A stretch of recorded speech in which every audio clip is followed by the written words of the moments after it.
governance and this is here for governance for regenerative initiatives and how regeneration can inform governance. That's the sort of the framing of this call.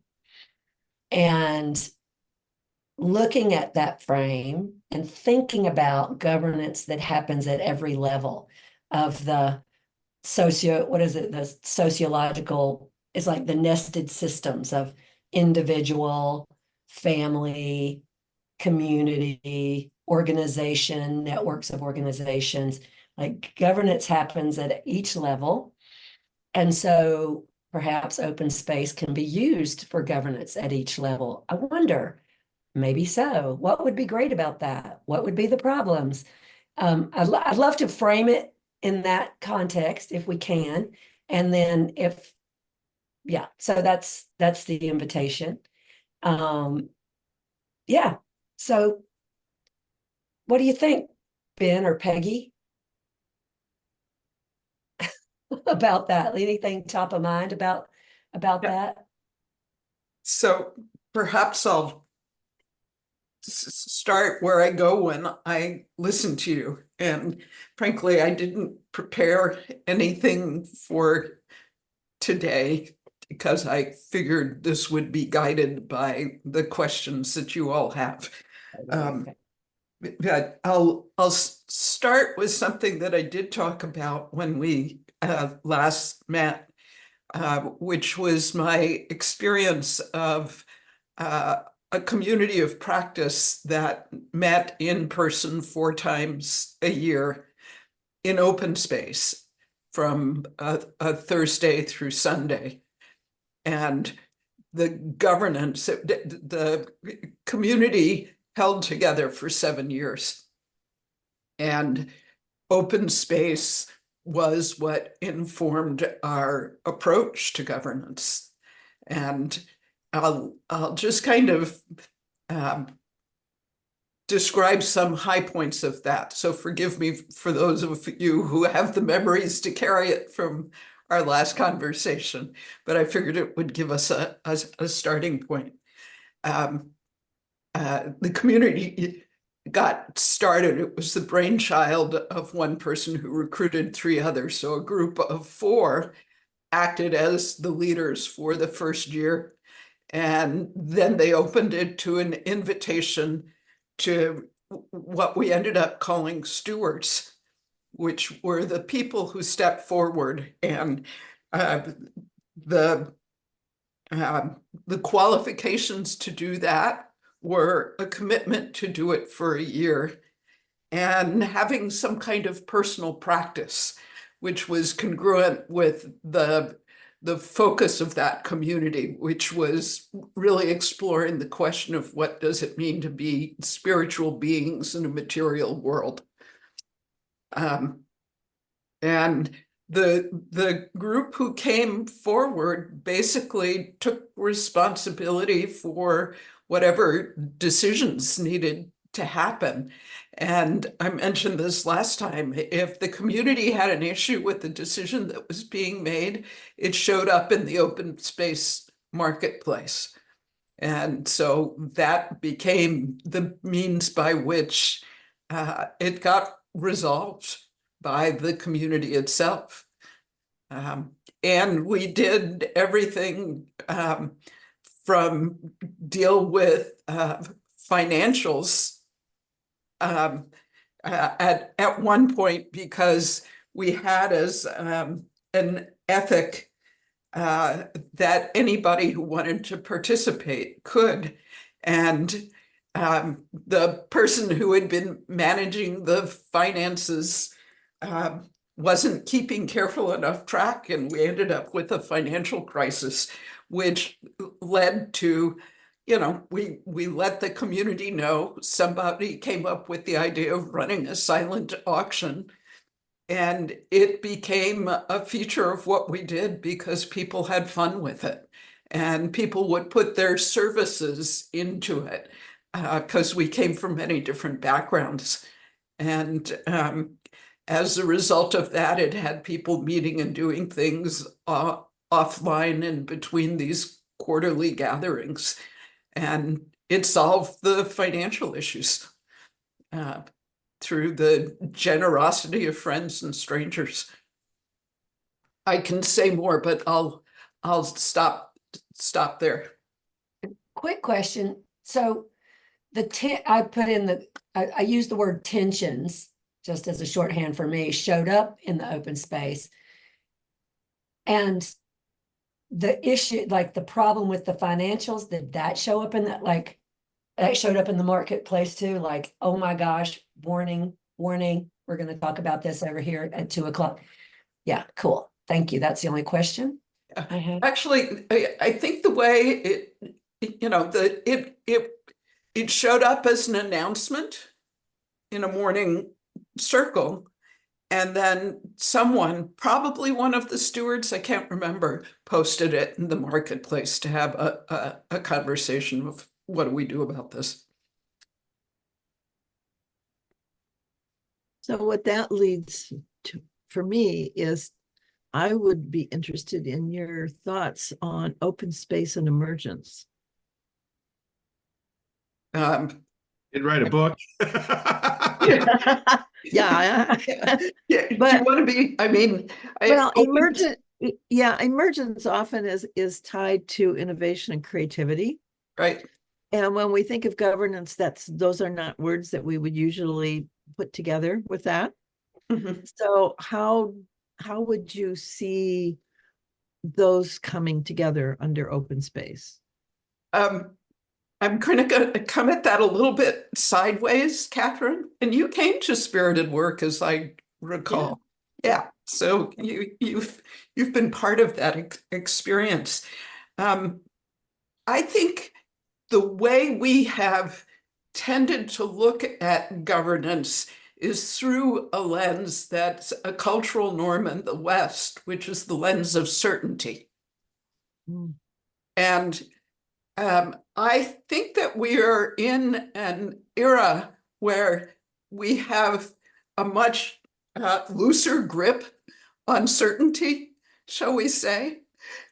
And so I'd say what open space did was gave us mechanics and means to deal with governance in a more adaptive way.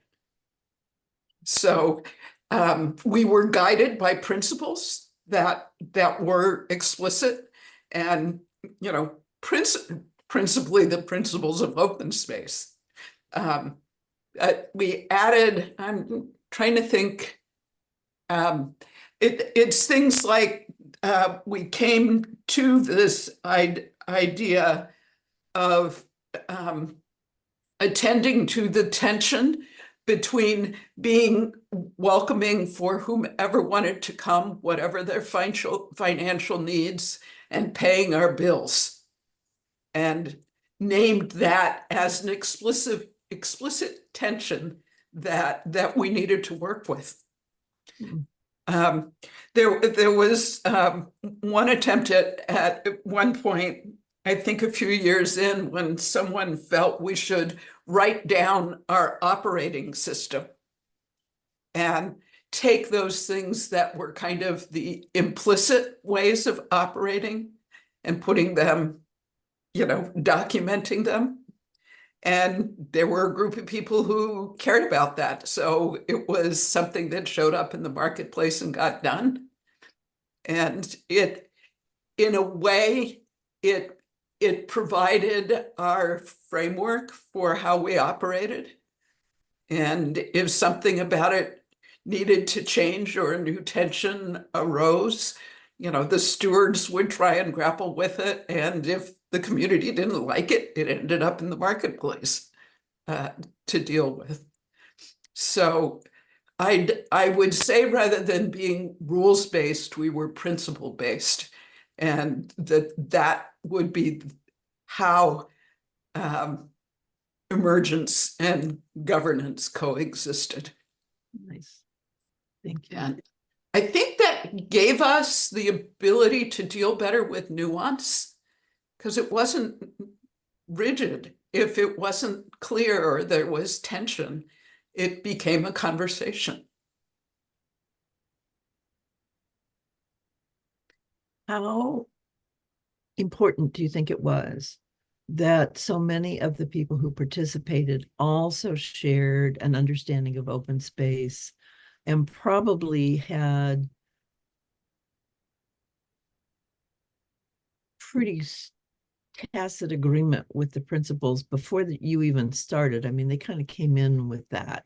Would you say that's true or not necessarily? Not necessarily. I mean, we always had, I'd say about a third of the people who showed up would be first timers. Yeah. Okay.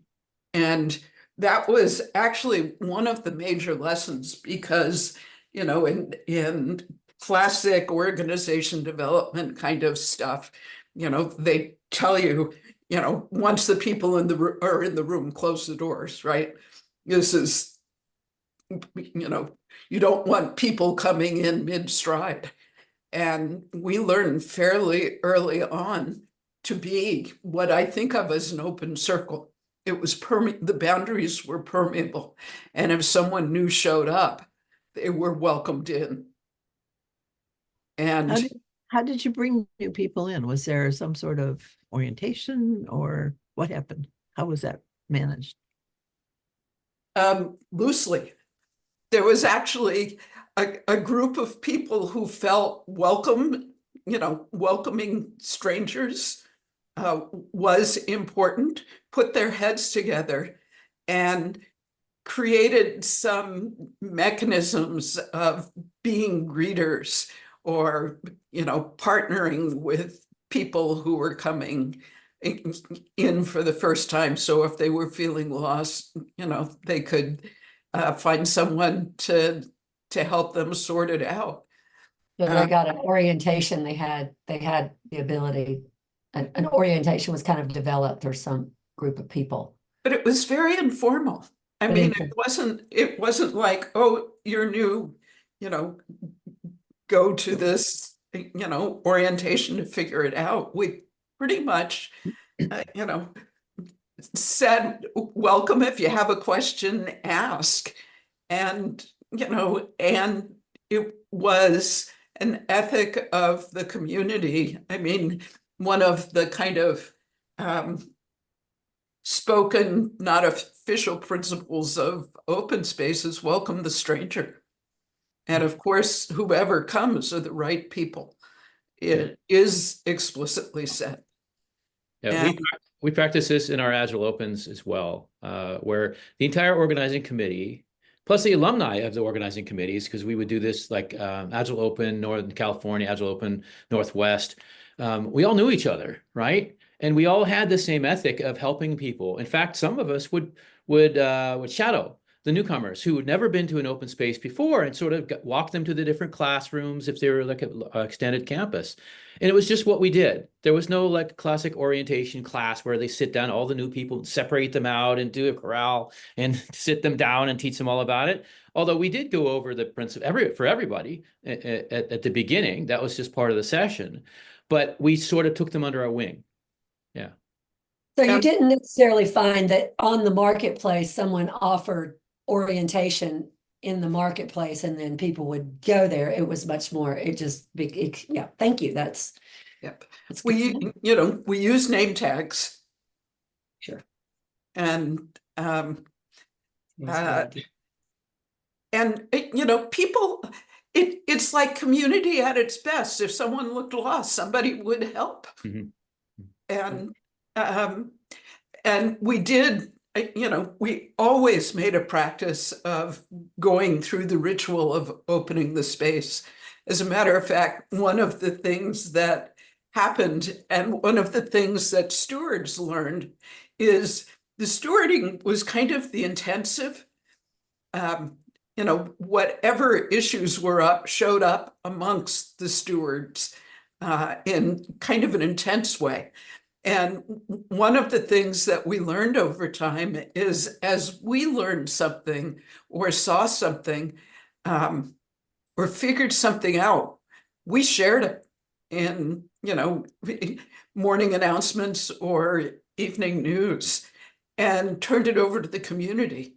And the ritual of opening the space actually at some point we decided, you know, we don't need somebody doing it in the traditional way of one person, you know, speaking to all of that. We turned it over to the community, and somebody would stand up and talk about one of the principles and sit down, and somebody else would take another of the principles, and they very often acted out. So the opening of the space and the ritual speaking of the principles and the law happened by members of the community itself. And so that kept it fresh. And it was emergent. I mean, you know, we basically, as stewards at one point said, you guys know the routine, so own it. And they did. And from that time on, it was the community itself that opened the space. And there was actually, I remember Harrison Owen, who created Open Space, joined us the year Spirited Work as a community hosted a conference called The Practice of Peace that Harrison came out for, and then stayed, as many of our international guests did, for Spirited Work. And he had never seen a community open a space like that. And I will never forget how tickled and excited he was by what he saw happening in that. Love that. Ben, do you have anything that's coming up for you in terms of open space and governance, either experience or anything? Yeah. What came to mind was a collaborative writing project that I organized the collaboration for. It was a paper on funding governance for systemic transformation, and we decided that the way we were going to do this needed to model a transformed approach to governance, and that included both the way that the paper was developed and the way that we managed the funding that was in place to support the work. So it wasn't, we didn't use pure open space as a process, but I think what we did has a lot of, drew a lot on how I was influenced by open space. And I could talk a little bit about that, maybe more specifically, and sort of explain where I see the connections.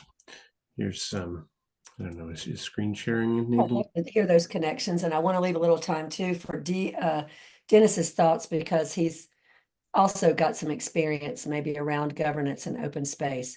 But I just want you to be standing on deck, Dennis, for thoughts and stuff. But yeah, what parts, how did open space inform that project and the governance around it? So this is the paper. It's Creative Commons, published digitally, organized by an organization called R3.0. And the paper was published in September of 2022, and work began on it in October of the previous year. So it was pretty much a year-long initiative, starting with a small group of us. So I was invited to be one of two lead authors, and that's where we made this decision. We were going to do this differently. In the past, the way these blueprints were produced, and this is number 8, you can see it was actually the 9th one, an annual series of these papers that R3.0 would publish. And typically they would just select 1 or 2 lead authors. They would form a sort of an advisory group around them, a working group who would give input on what the paper might say, but then the lead authors would write everything, and they would get half the money and that had been raised to support it, and R3.0 would get the other half. And the advisory, the working group was basically a set of volunteers, and they didn't write anything. They just maybe they reviewed what was written and had input into what the content was going to be. Well, I said that that's not how I want to do things, and essentially instead created an open invitation to what became a group of about 30 people to contribute to the production of this, either by writing a case study or engaging in some kind of action learning and writing a report on that, or doing general editing and review, or writing some of the other sections. There was a critique section. So there were 5 basic sections we had besides the introduction and conclusion. It was a critique of current funding governance, a case for what we called regenerative funding governance, a set of case studies, set of action learning reports. And people were free to do any of this. And if there was something you felt was a worthwhile case study, you could simply declare you were going to write a chapter about that and go and do that work. And there was a core group of us that reserved the authority to say, actually, that doesn't fit with what we're all about here. So in that sense, it wasn't sort of purely following the open space analogy of just inviting whoever wants to show up to call whatever they want to call. In practice, that never happened.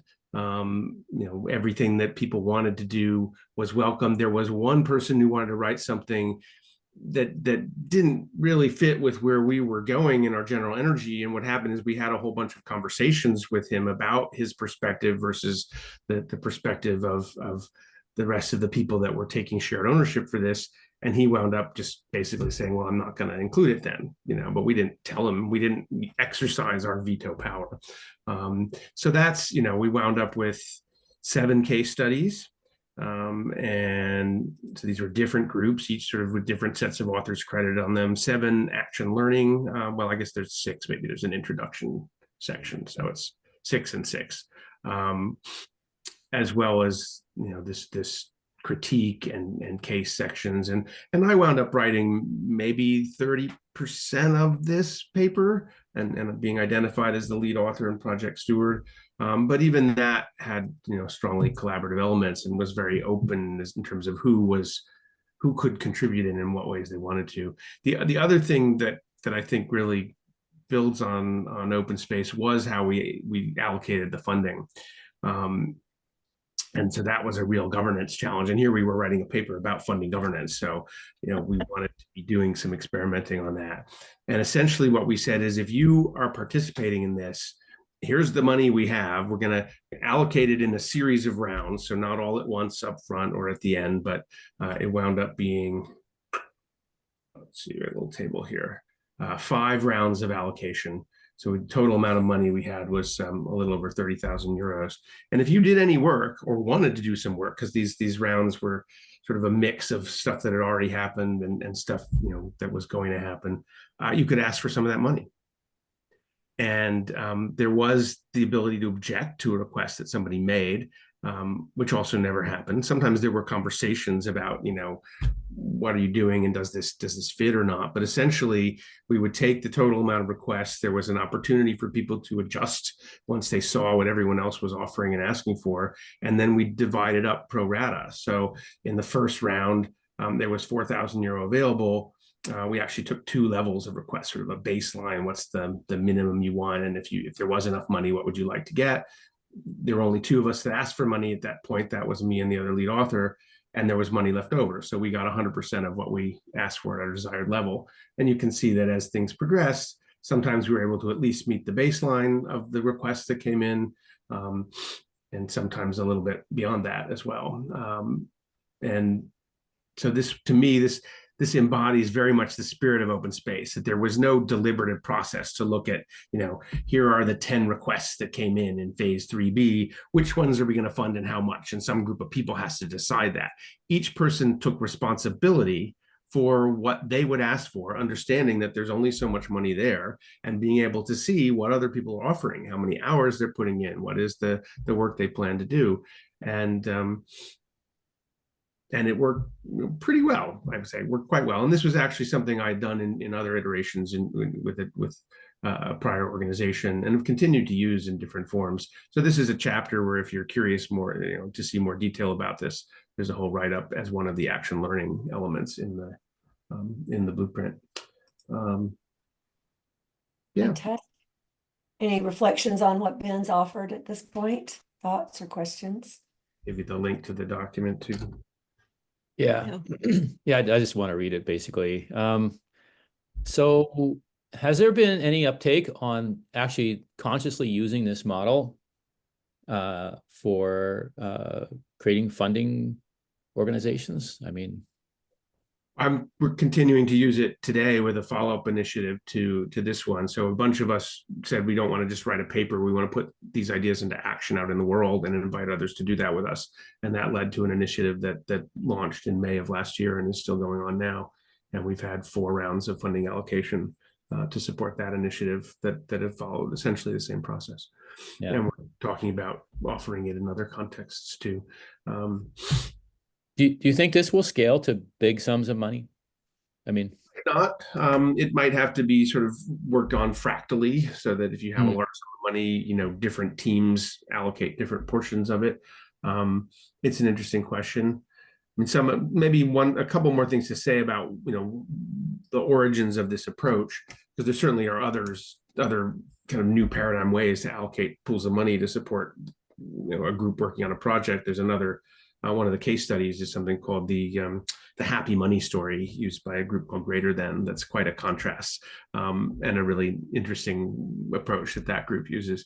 But what we were designing here was something that we tried to have it be really simple. It did not require a whole lot of people's time and energy, because this was no one's full-time job. And so we didn't want to spend more time trying to figure out how to allocate the money than we were going to spend actually doing the work, right? In some cases, people are offering to do 20 hours of work. How much time do you want to spend figuring out how much money you get for that? We didn't want to concentrate authority or have complex rules to control and manage outcomes. We wanted to follow the collective energies that emerged over the 7 months that the collaboration really was focused. We wanted people to have some sense in advance of what they'd be paid for work, so they could choose whether or not to do it based on what was available. And we wanted to do something that was really trust-based and relationally focused as core principles of a regenerative paradigm, and that supported shared ownership and collaboration, and also that would work in a scenario where there's actually a lot more work that we expect to be done than we have money to properly resource if people were being paid kind of a market rate for what they were doing. So it worked as a way to sort of, to allocate a pool, a difficult allocation decision, right? How much should each person get if there isn't really enough for everybody who's going to contribute? So I think if those conditions prevail, I think that's where this kind of an approach makes sense. It may make less sense. The other thing is we had a group of people that was flexible and emergent. So people were coming in the middle and they were leaving and all that too. If you have the happy money store works well. If you've got 6 people where this is one of their main gigs for the next year and they can plan it out in advance, that kind of thing.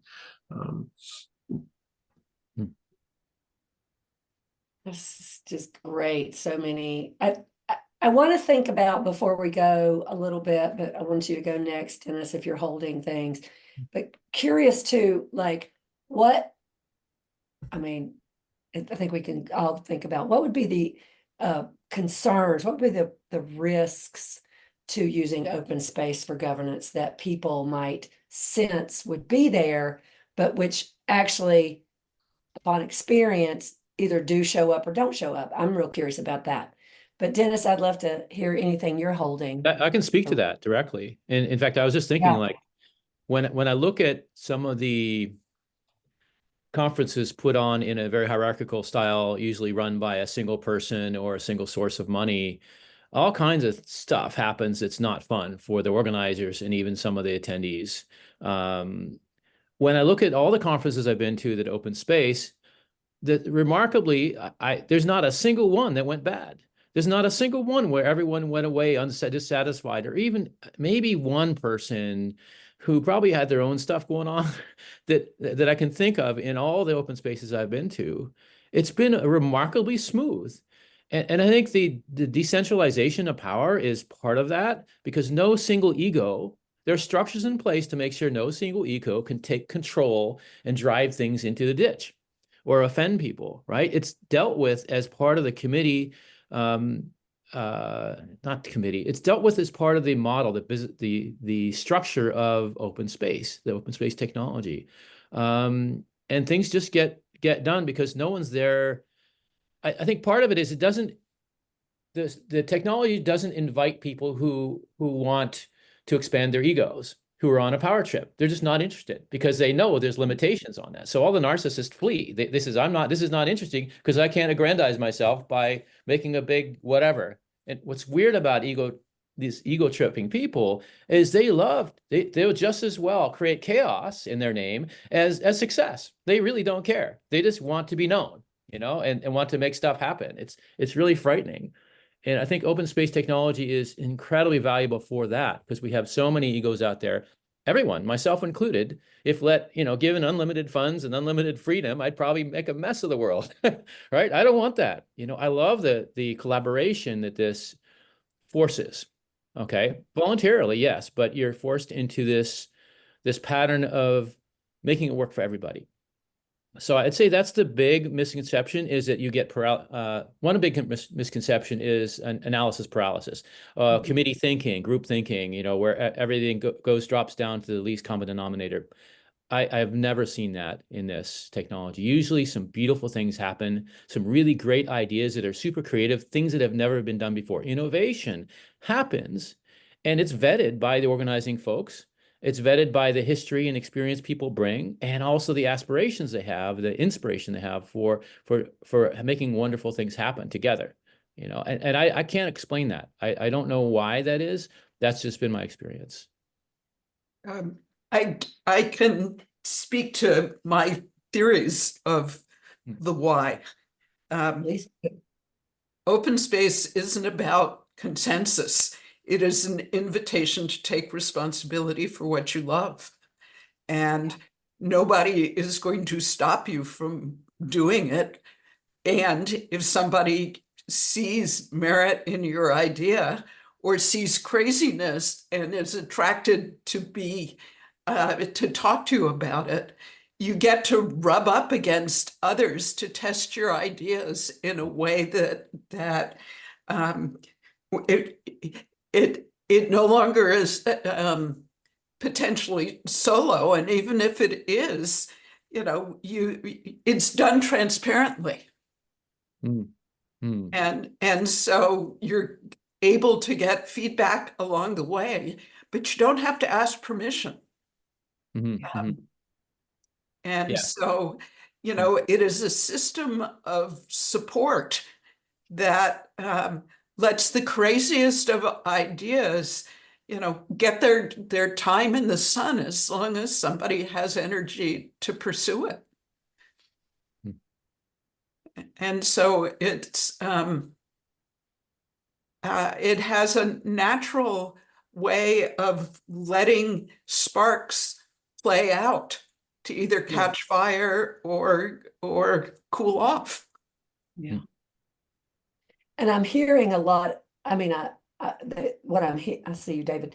I'm hearing about how the experience builds trust, like over time, as people have experience in it, trust builds, and then that does all the things that trust does in terms of creating productivity and efficiencies and all those things. I see David, and then I see Catherine. Yeah, I mean, lots of thoughts again, but one of the things for me around trying to learn from you guys about the open space is that in some sense, GRC is just an extended open space in theory, right? It's got a calendar. People can put things on the calendar. It doesn't end on a day. It just goes on forever, kind of, is a little bit of the theory. And I don't know, and maybe that's too facile and we ought to be more deliberate about that. And if there are things that you see that are breaking that kind of concept down, it'd be great to kind of get your critique, I think. But I'm interested, one of the things I see is that we talk about autonomy, and there just aren't pressures inside of GRC for the most part, right? There's not a ton of people trying to put energy into it. There isn't competition over the events. We don't have a lot of new ideas coming into the system. And so I kind of, and I got excited by open space, I don't know, 15 years ago or so, probably. And at that point was thinking there'll never be another kind of conference. Why would you ever go to a traditional organized conference if you could do this? And yet it feels to me today that open space in many ways has kind of disappeared from my life in general. And there are lots of the traditional conferences going on. So like, what is it that has it? Why hasn't it won? Kind of is my question. And I was just, anyway, that's so I'd love any thoughts on GRC in particular, but also like, what is it about the dynamic of the traditional conference that makes them kind of sticky? And then I've been reading Walk Away by Cory Doctorow. Have you guys read this? It's a great kind of, I don't know, it's a cheesy science fiction book, but in some sense they're using an open space approach for community building. They actually build physical structures, and then part of the storyline is a battle between open space versus like passion-driven work or autonomous, self-determined work versus like leaderboard kind of authority structures, where you get tracked by how much work you've done, and then you get to make more decisions if you've done more work. Then there's a kind of a battle in the book between these two models of structure. So it's pretty interesting, stimulating to read in this context. Love it. Hey, Catherine, I see you. Well, I was going to wait for some answers as people want to Oh, respond. yeah, good idea. Any reflections on what David said? So many. Yeah, I think we could go a little further into leveraging open space technology for GRC conversations. I think that would help. We have a little bit of open ceremony here, bits and pieces of it here, but it's a package. It's a whole package. It works beautifully well together if you use all the principles and all the practices. Saying that, also you want to innovate according to the context, which is virtual, purely virtual, but there are some virtual open space. We've tried that and played with that at work at Delta Dental with mixed success. Maybe we could have you guys talk about that a little bit as well. I love Cory Doctorow. I read his Down and Out in the Magic Kingdom, which is a novella, and it was just what a wonderful, hilarious ride. And he just rips into Disney World and all that stuff. It's quite wonderful novel about what if your physical body was easily replaceable, and that murder wasn't really a crime. It was just sort of an inconvenience, because you could download your whole spirit, soul, and all the memories into the machine, right, and get it back. And what would happen. He also talks about social likes, or what you call wuffies, which everyone gives. It becomes a currency of exchange, right? So Remember that. yeah, so it talks about funding and finance as like if you get a lot of goodwill. In other words, a wealth is a popularity contest. That pretty much says it. And the implications of that, he just draws that out through the whole novella. So Down and Out in the Magic Kingdom by Cory Doctorow, also great forward-looking science fiction author. I think I'll just stop there. Let someone else talk. Hey, I don't want to jump over you, Catherine, but I did want to respond directly to David. One is with the GRC, I do think that we would need to have more invitations, I think. That might help. It is also nice to just show up and have the infrastructure to just show up. And I think, right, that's the network principle of 1-9-90, right? 90% of us just show up, and then there's this like 10% that wants to start to take responsibility. So I'm curious what invitation there might be, because the thing that I feel like is the obstacle or the equal and opposite force to autonomy and self-organization is control. And so what I experience with clients, and there's some sort of like range of tolerance, right? There's like what I experience, and this is because I work mostly in a nonprofit context. And so the revenue streams are coming from not the people who are being directly benefited. The revenue streams are coming from philanthropists and donors and grantors. And so they're funding the vision that they want to see, right? So there's like an element of control and outcomes that really make people nervous when you start to propose open space, because they can't see the pathway. And that's those logic models that we have been trained into.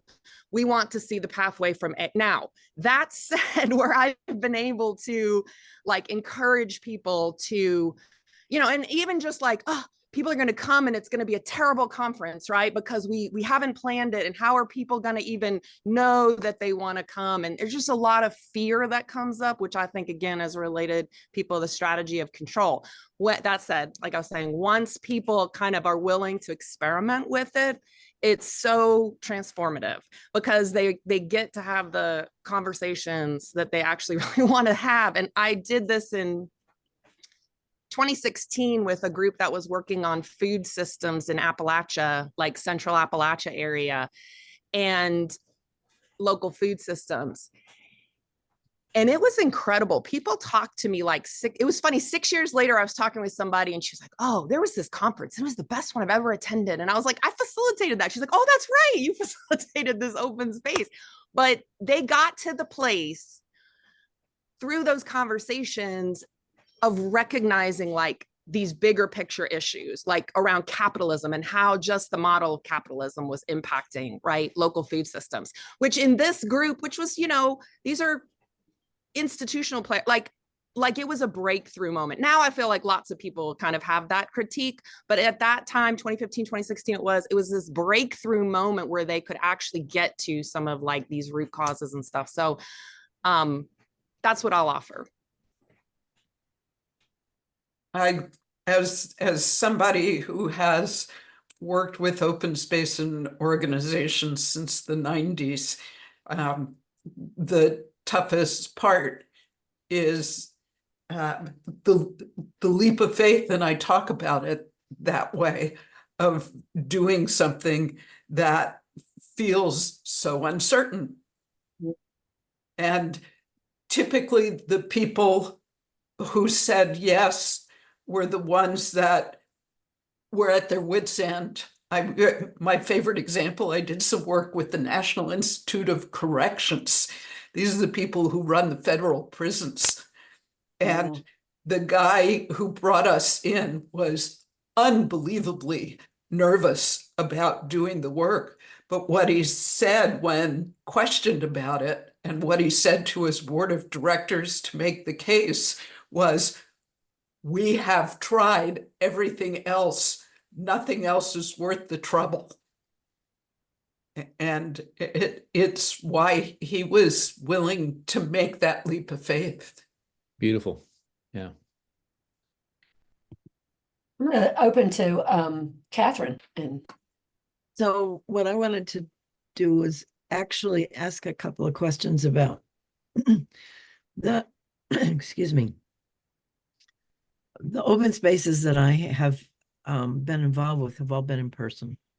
And Dennis, you alluded to trying to do it virtually and with mixed success. So I'm really curious about how it would work in a virtual world.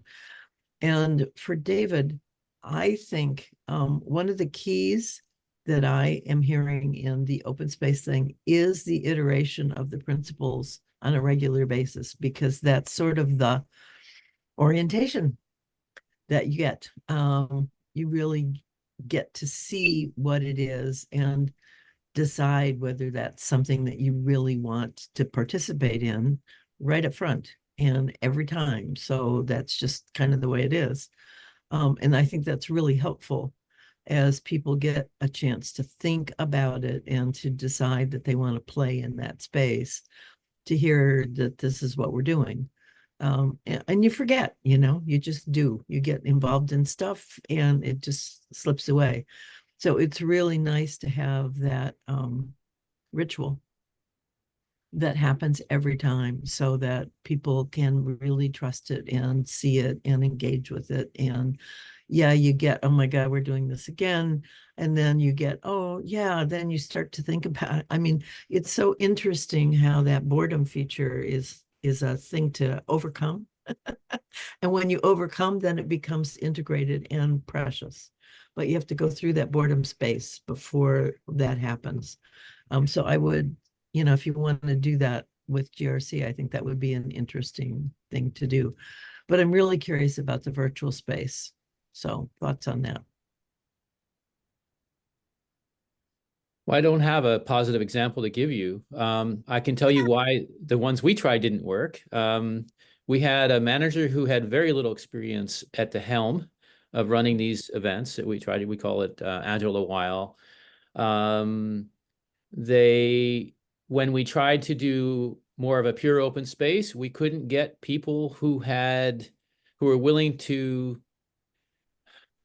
I'm trying to be nice here. The people who chose to, we couldn't get the kind of quality engagement we got in person. I think that's the key. And there were a lot of reasons for that. Sometimes a lot of people just weren't willing to show up, to put up and didn't understand what was going on. They weren't used to being asked to contribute as a member of an audience, right? They think their audience are like receivers, not creators. That's habit. Boy, yes. And unfortunately, because of the Dunning-Kruger effect, we got a lot of people who thought they knew stuff, who were teaching stuff that just was wrong. It was the quality of what they were teaching was very poor.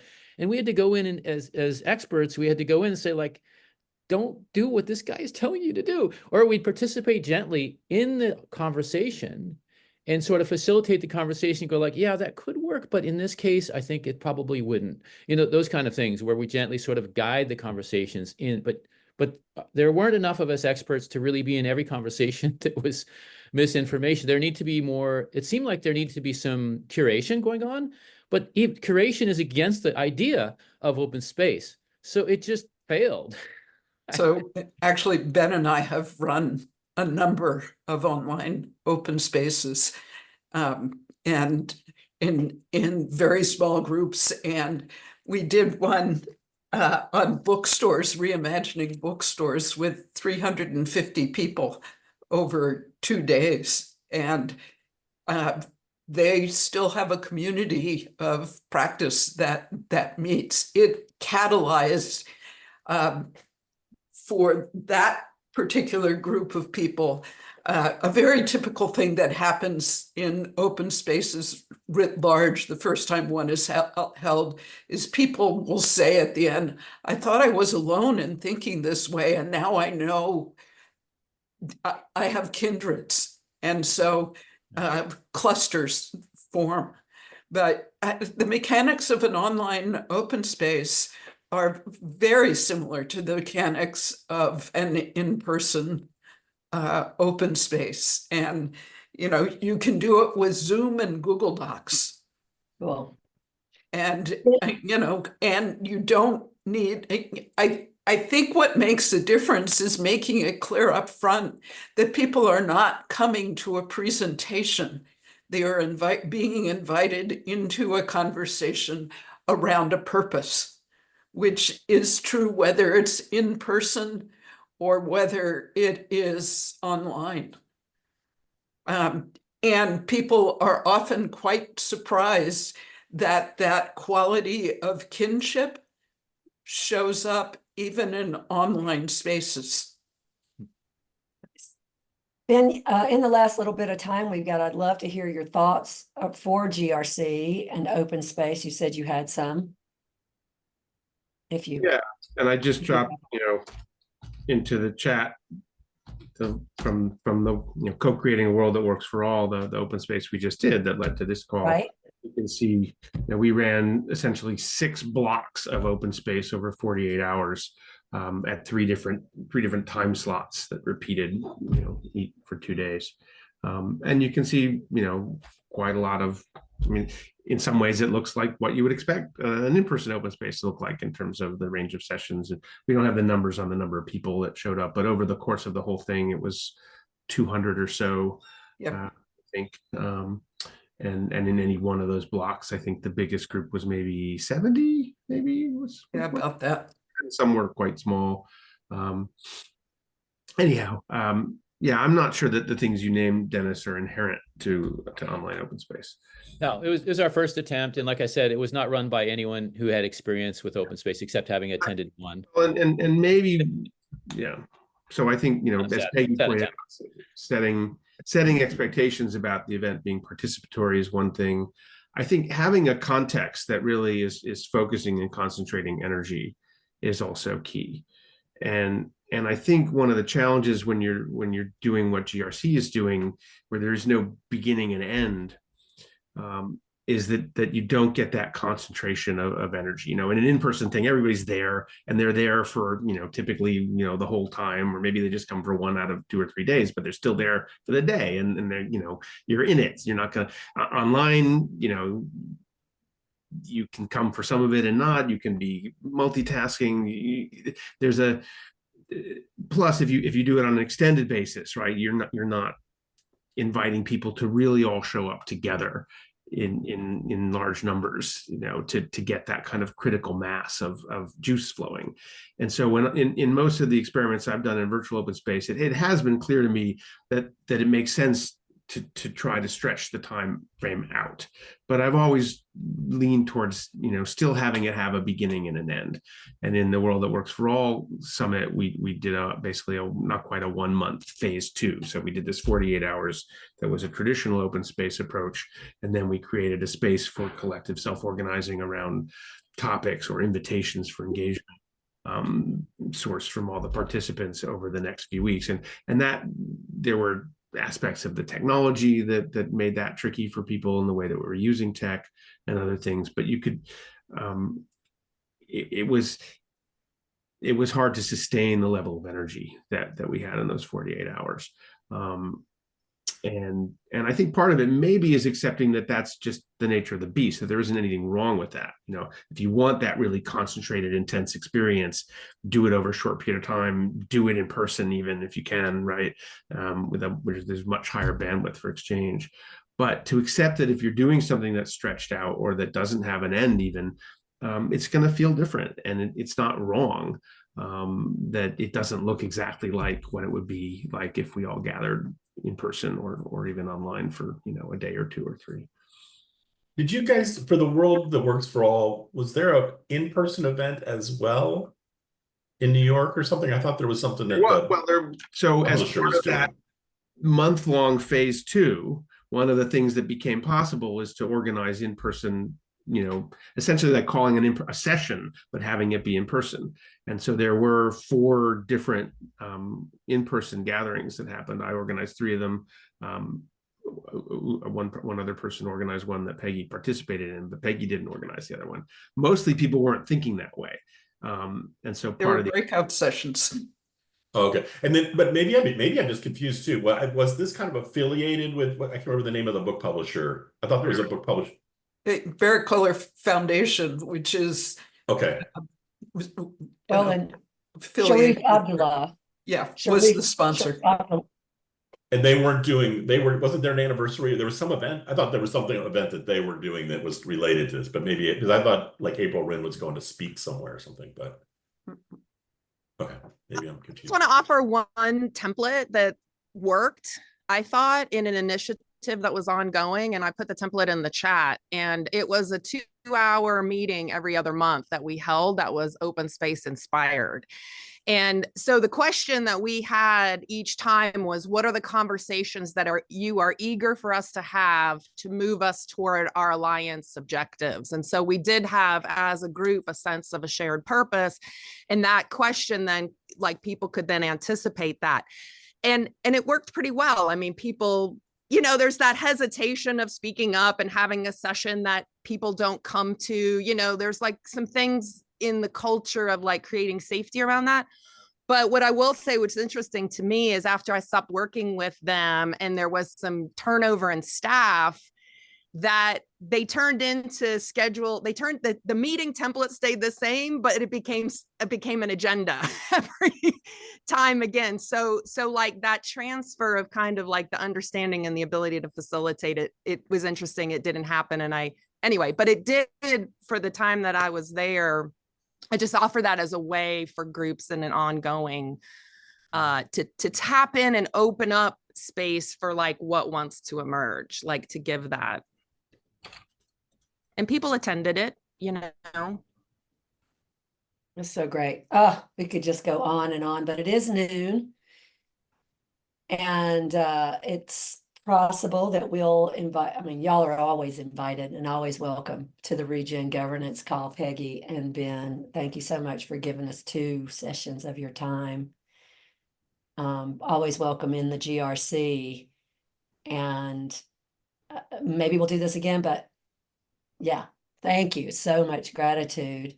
And anything anybody wants to say on their way out? And starting with Peggy and Ben. I thank you for the invitation to talk about this. It's stimulating for me, and in thinking about what works. So anytime I could talk about it for a long time. I'd love to hear more about how you guys run virtual open space conferences, because we really need to try again better next time. So probably be contacting you. If we can set something up or in the GRC about that. Anything from you, Ben, before we go? Someone's mowing the lawn outside, all of a sudden it got loud. Well, thank you for inviting us. It's always nice to talk about the work that I'm doing, and especially with Peggy, and to support the GRC. Awesome. Happy to talk more about any of the things that we discussed. And just so you know, 2 people that I met from that summit have spoken in this group around governance. And I always want to go back and dig up for more to find other people, because that was such a valuable conference, even though I only got a tiny bit to go, a tiny bit. Anyone else on the way out? Well, maybe, I mean, so Peggy and Ben, please think of GRC as an experiment space. It's a sandbox. So there are things that we could be testing, come do it. And then I think we're going to be doing at least one open space. Kalia, Identity Woman, I think it's going to be hosting Jem Bendel next month. Or in the Bay Area. And I think we'll be doing an open space around that. And then I would really love to do at least a Bay Area face-to-face open space sometime in the middle of, early next year or something. I'm trying to figure out how to not run into Pioneers kind of, but there's a lot of possibilities. So we'd love to cooperate any way we can. Sounds good. You asked about an in-person element to the world that works for all. And one of the things that I think would be so powerful that we're still not quite collectively, I think, figuring out how to manifest is the hybrid possibility that we alternate gathering in person and virtually, and those in-person gatherings then don't have to be everybody having to go to one place, but can happen in this fashion. Yes, I'll vote for more in-person gatherings. I'll show up. Link them together We're going to do with the virtual space as well. Not like at the same time, not like we all beam into a Zoom call from our, in little groups of 4 from our living rooms, but in an alternating flow, which is kind of what we did in the second phase of World That Works for All. I think there's huge potential there. Cool. Can I say All one right, last thing? oh, Can I say just one last thing in relation to governance? 1 minute. And that is, I think, bringing people together into open space who have a shared purpose, and then having that activity be in the context of people who are already in commitment with each other or in community with each other, versus bringing together people from like whoever shows up, like from anywhere, just putting out the call. And then those people having a natural context in which they would want to work together, right? Beyond the initial. I think that's something that is why I've sort of focused my work on governance, and like, how can we find those places where people are already committed and in community? And then like, I think that the potential for then to unleash collective action, to me, is more viable and doesn't sort of dissolve away as people get back into their lives. So that's one thing I've been carrying for a long time. It depends on the framing of the question. Both can work. It's what's your intention. And so, Tracy, there's a longer conversation about that they both have their place. Yeah, I would agree. That would be a fun conversation, Peggy. Thank you so much. Thank you all, Ben and Peggy. This was rich. Really great. All right, well, this will be up on the GRC. The Zoom call will be there with, I think, notes or it's the text. And We got all the things. Yeah. we got all the things. Peggy, We'll are be you in the thinking about GRC? this. Would you like to be? Do you get the newsletter and stuff?